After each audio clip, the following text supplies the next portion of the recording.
छात्रों, आज हम सब हिंदी साहित्य के महत्वपूर्ण प्रश्न पर चर्चा करेंगे। देखिए, सबसे पहला प्रश्न है, प्रिय प्रवास महाकाव्य किस युग की रचना है? तो आपके पास चार ऑप्शन है: भारतेंदु युग, द्विवेदी युग, छायावाद, प्रगतिवाद। इसमें आप सीधे जाइए कि ये द्विवेदी युग की रचना है। प्रिय प्रवास किस युग की रचना है? द्विवेदी युग की रचना है। प्रिय प्रवास किस युग की रचना है? द्विवेदी युग की रचना है। देखिए, इसके रचनाकार अयोध्या सिंह उपाध्याय हरिऔध जी हैं। प्रिय प्रवास में कुल 17 सर्ग हैं। कितने सर्ग हैं? कुल 17 सर्ग हैं। हरिऔध जी ने कहा था कि मैंने कृष्णचंद्र को इस ग्रंथ में एक महापुरुष की भांति अंकित किया है, ब्रह्म करके नहीं। और देखिए, जो प्रियप्रवास की कथा वस्तु है, इसका मूलाधार श्रीमद् भागवत का 10वां स्कंद है और यह संपूर्ण कथा 2 भागों में विभाजित है। तो छात्रों, खड़ी बोली का ये प्रथम महाकाव्य है, जिसको अयोध्या सिंह उपाध्याय को इसका गौरव प्राप्त है। इसमें एक पॉइंट और नोट करें आप लोग कि इसमें राधा अपने व्यक्तिगत स्वार्थों से ऊपर उठकर मानवता के हित के लिए अपने आप को न्यौछावर कर देती है, अपने आप को न्यौछावर कर देती है। और राधा कहती है कि प्यारे जीवें जगहित करें, गेह चाहे न आवें। और प्रिय प्रवास के संबंध में श्रीधर पाठक ने लिखा है कि दिवस के अवसान समय मिला, दिवस के अवसान समय मिला, प्रिय प्रवास अहो प्रिय आपका, अमित मोद हुआ चख कर चित्त को, सरस स्वाद युवा कविता नई। तो छात्रों, अब हम सब अगले प्रश्न पर चलेंगे। अगला प्रश्न जो हम लोगों का है, वो है कामायनी में कुल कितने सर्ग हैं? कामायनी में कुल कितने सर्ग हैं? तो 4 ऑप्शन दिया गया है: 10, 12, 14, 15। तो आप जानिए, कामायनी में कुल 15 सर्ग हैं। कितने सर्ग हैं? 15 सर्ग हैं। पहले सर्ग का क्या नाम है? चिंता। चिंता, आशा, श्रद्धा, काम, वासना, लज्जा, कर्म, ईर्ष्या, ईड़ा, स्वप्न, संघर्ष, निर्वेद, दर्शन, रहस्य, आनंद। छात्रों देखिए, यह छायावाद युग की प्रतिनिधि रचना है और इसे छायावाद का उपनिषद भी कहा जाता है। यह महाकाव्य 1936 में प्रकाशित हुआ। कब प्रकाशित हुआ? 1936 में प्रकाशित हुआ। चिंता सर्ग से लेकर आनंद सर्ग तक की यात्रा इसमें मनु ने किया है। और मनु जो है इतिहास पात्र है और इसमें काम गोत्र में जन्म लेने के कारण श्रद्धा को कामायनी कहा गया। श्रद्धा को कामायनी कहा गया और इसका अंगी रस है श्रृंगार और शांत। इसके ये 2 अंगी रस हैं। छात्रों देखिए, कामायनी के संबंध में डॉक्टर नंदुलारे वाजपेयी इन्होंने कहा है कि कामायनी या श्रद्धा का चरित्र अपनी आदर्शात्मक विशेषताओं के कारण काव्य का सर्व प्रमुख चरित्र है। कामायनी को नायिका प्रधान काव्य कहा जा सकता है। ध्यान दीजिए, परीक्षा में यह प्रश्न पूछा जा सकता है कि नायिका प्रधान काव्य किसने कहा है कामायनी के संदर्भ में? तो डॉक्टर नंद दुलारे वाजपेयी ने कहा है। डॉक्टर नगेंद्र कहते हैं कि कामायनी मानव चेतना, कामायनी मानव चेतना का महाकाव्य है और यह रूपक काव्य है। और यह क्या है? रूपक काव्य है। देखिए, इसमें 3 पात्र हैं प्रमुख रूप से, मनु, श्रद्धा और इड़ा। तो मनु जो है ये भारतीय इतिहास के आदि पुरुष हैं, मानव के प्रतीक हैं। श्रद्धा इसमें हृदय या प्रेम का प्रतीक है। इड़ा जो है ये बुद्धि का प्रतीक है। अब छात्रों हम तीसरे प्रश्न पर चलते हैं। तीसरा प्रश्न है, जयशंकर प्रसाद की रचना नहीं है। ध्यान दीजिए, इसमें आंसू, लहर, वीणा, झरना। देखिए छात्रों, आंसू जयशंकर प्रसाद की प्रसिद्ध रचना है, लहर भी रचना है जयशंकर प्रसाद की। वीणा, ये वीणा जयशंकर प्रसाद की रचना नहीं है, ये वीणा रचना है सुमित्रानंदन पंत की। वीणा किसकी रचना है? पंत की रचना है। देखिए छात्रों, वीणा किसकी रचना है? पंत की रचना है। अब देखिए, वीणा इसका प्रकाशन कब हुआ था? 1927 में। ध्यान दीजिए, नोट करिए, इसका प्रकाशन कब हुआ था? 1927 में। और वीणा रचना में पंत जी के बाल सुलभ उत्सुकता, जिज्ञासा और भोलेपन का सजीव चित्र मिलता है। वीणा रचना में ही सरोजनी नायडू, कवींद्र रवींद्र, कालिदास और अंग्रेजी के रोमांटिक कवियों की प्रभाव की चर्चा की गई है। तो छात्रों, ये प्रसाद जी की बड़ी महत्वपूर्ण रचना है। अगले प्रश्न पर हम लोग चलते हैं छात्रों। प्रश्न है, आधुनिक युग का मीरा किसे कहा जाता है? तो बहुत ही कई बार परीक्षा में पूछा गया है आधुनिक युग की मीरा। देखिए छात्रों, आधुनिक युग की मीरा, पहला सुभद्रा कुमारी चौहान, ये गलत है। दूसरा है महादेवी वर्मा। तो महादेवी वर्मा को आधुनिक युग की मीरा कहा जाता है। देखिए, भक्ति काल में जो स्थान मीरा को प्राप्त है, आधुनिक काल में वह स्थान महादेवी वर्मा को मिला है। और ये वेदना की गीतकार हैं। 1932 में महादेवी वर्मा जी महिलाओं के लिए चांद पत्रिका का संपादन किया था। इनके बड़े प्रमुख ग्रंथ हैं नीरजा, सांध्य गीत, ये इनके प्रमुख ग्रंथ हैं। यामा पर 1982 में इन्हें ज्ञानपीठ पुरस्कार प्राप्त हुआ था।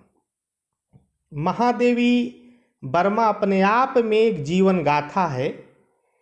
इनका एक प्रसिद्ध गीत है, मैं नीर भरी दुख की बदली। यह इस बात का प्रमाण है कि उनका जीवन दर्शन मीराबाई जैसा ही था। इसीलिए महादेवी वर्मा को आधुनिक युग की मीरा कहा जाता है। अब छात्रों, हम लोग 5वें प्रश्न पर आते हैं। खालिक बारी, खालिक बारी किस कवि की रचना है? तो हमारे पास 4 ऑप्शन हैं, विद्यापति, अमीर खुसरो, रोडा और दामोदर शर्मा। तो छात्रों, ये बड़ी प्रसिद्ध रचना है। ये खालिक बारी अमीर खुसरो की रचना है। किसकी रचना है? अमीर खुसरो की रचना है। यह अरबी, फारसी, हिंदी का पद्य में पर्यायवाची शब्दकोश है।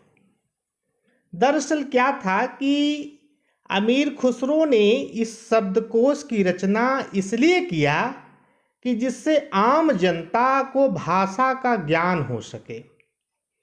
दरअसल तत्कालीन समय में राजभाषा फारसी थी और भारत आने वाले शरणार्थियों को यहाँ की आम बोलचाल की भाषा का ज्ञान नहीं था, इसीलिए उन्होंने इस पर्यायवाची शब्दकोश की रचना किया था।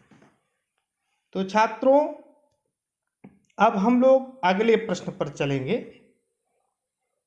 पृथ्वीराज रासो में कुल कितने समय हैं? देखिए छात्रों, ये कई बार परीक्षा में आपसे पूछा गया, ध्यान दीजिए। पृथ्वीराज रासो में कुल कितने समय हैं? समय का मतलब खंड से है। रासो में समय में खंड को बांटा गया है। जैसे आप किसी अध्याय कहते हैं, खंड कहते हैं, जो चैप्टर हम लोगों का होता है, तो उसी प्रकार पृथ्वी राजसों में इसके अध्यायों को, खंडों को क्या कहा गया है? समय कहा गया है। तो ऑप्शन है 65, 66, 68, 69। तो छात्रों देखिए, पृथ्वीराज रासो को 69 समय में विभाजित किया है। कितने समय में? 69 समय में। और इसके रचनाकार चंदबरदाई जी हैं। चंदबरदाई का वास्तविक नाम पृथ्वी भट्ट था। नोट करिए, चंदबरदाई का वास्तविक नाम पृथ्वी भट्ट था और यह बलिहट्ट के नाम से पृथ्वी राज रासो के रचनाकार जो चंदबरदाई जी हैं, इनका वास्तविक नाम पृथ्वी भट्ट था और यह बलिभट्ट के नाम से भी प्रसिद्ध थे। रासों में 68 प्रकार के छंद देखने को मिलते हैं, इसीलिए इसको छंदों का पिटारा भी कहा जाता है। डॉक्टर नामवर सिंह ने चंदबरदाई को छंदों का राजा कहा है। डॉक्टर बच्चन सिंह ने पृथ्वीराज रासो को महाकाव्यात्मक राजनीतिक त्रासदी कहा है। तो देखिए, इस रासो काव्य में जो 69 समय है, तो इसमें 61वां समय जो है ये कनउज समय है और यह 61वां समय जो है 61, ध्यान दीजिए, जो समय 61 है, ये जो है पृथ्वीराज रासो का सबसे बड़ा समय है। ध्यान दीजिए, नोट कर लीजिए, 61वां समय पृथ्वीराज रासो का सबसे बड़ा समय है। तो छात्रों, अब हम लोग अगले प्रश्न पर चलते हैं। भक्ति काल को पूर्व मध्यकाल किसने कहा है? भक्ति काल को पूर्व मध्यकाल किसने कहा है? आपके पास ऑप्शन है, पहले नगेंद्र, रामचंद्र शुक्ल, हजारी प्रसाद द्विवेदी, रामविलास शर्मा। तो छात्रों, भक्ति काल को पूर्व मध्यकाल किसने कहा है? तो आप जाइए, ये रामचंद्र शुक्ल ने भक्ति काल को पूर्व मध्यकाल कहा है। शुक्ल जी इसका समय संवत 1375 से कितना? 1375 से 1700 तक माने हैं। ठीक है, आगे देखिए, भक्ति काल के विषय में सबसे पहले कुछ तथ्य नोट करिए आप लोग। भक्ति काल के विषय में सबसे पहले जॉर्ज ग्रियर्सन ने अपना मत व्यक्त किया था कि भक्ति का उदय ईसाइयत की देन है। जॉर्ज ग्रियर्सन भक्ति का उदय किसको मान रहे हैं? ईसाइयत को मान रहे हैं। ताराचंद दूसरे विद्वान कहते हैं भक्ति का उदय अरबों की देन है। ताराचंद किसको मान रहे हैं? अरबों की देन मान रहे हैं ताराचंद। अब देखिए, लेकिन आचार्य शुक्ल जी क्या कहते हैं? वो मुस्लिमों के आक्रमण को मानते हैं। शुक्ल जी कहते हैं कि देश में मुसलमानों का राज्य प्रतिष्ठित हो जाने पर, देश में मुसलमानों का राज्य प्रतिष्ठित हो जाने पर हिंदू जनता के हृदय में गौरव, गर्व और उत्साह के लिए अवकाश न रह गया था। अब देखिए, हजारी प्रसाद द्विवेदी जी आते हैं, वो भक्ति काल के संदर्भ में क्या कहते हैं? द्विवेदी जी कहते हैं कि भक्ति आंदोलन भारतीय चिंताधारा का स्वाभाविक विकास है। स्वाभाविक विकास है। तो विद्वानों के अलग अलग मत रहे हैं, अब छात्रों हम लोग अगले प्रश्न पर चलते हैं। अगला प्रश्न है, इनमें से कौन सा कथन सत्य नहीं है? तो ध्यान दीजिए, इसमें सत्य को कौन सा असत्य है उसको हमें चिन्हित करना है। तो पहला है ऑप्शन में, सिद्धों की संख्या 84 एवं नाथों की संख्या 9 है। तो ये सही है, ये सही है। दूसरा प्रश्न है, कबीर और जायसी निर्गुण शाखा के कवि हैं। ये भी सही है। तीसरा प्रश्न है, नरपत नाल भक्ति काल के कवि थे। ये गलत है। चौथा प्रश्न है, विनय पत्रिका ब्रज भाषा में रचित है। ये सही है। तो छात्रों देखिए, तीसरा ऑप्शन आपका असत्य है। तीसरा ऑप्शन, नरपत नाल भक्ति काल के कवि नहीं थे, ये आदिकाल के कवि थे। नरपत नाल आदिकाल के कवि थे और इनकी बीसल देव रासो रचना है। नरपत नाल की बड़ी प्रसिद्ध रचना है बीसल देव रासो। और इसका कथानक क्या है?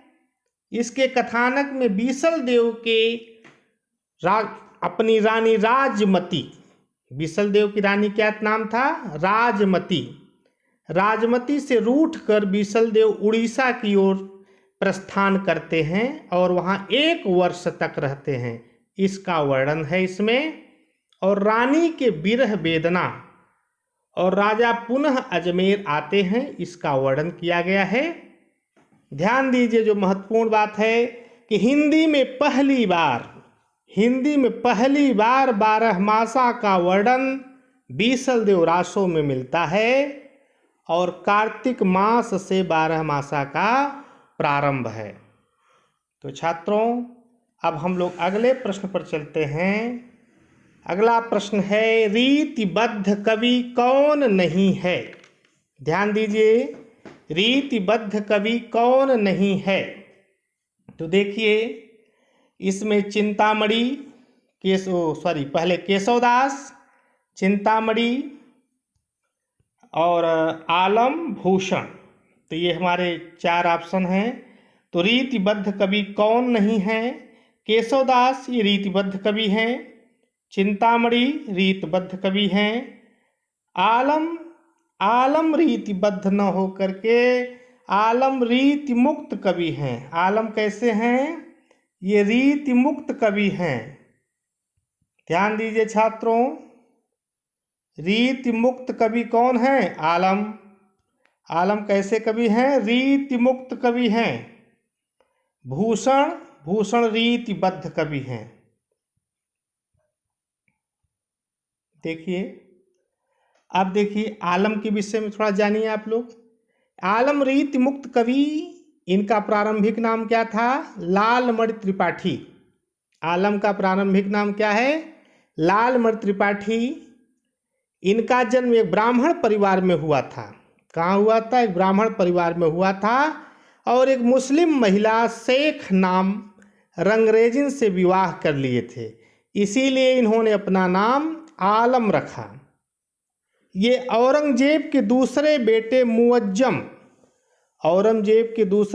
मुअज्जम के आश्रय में रहते थे।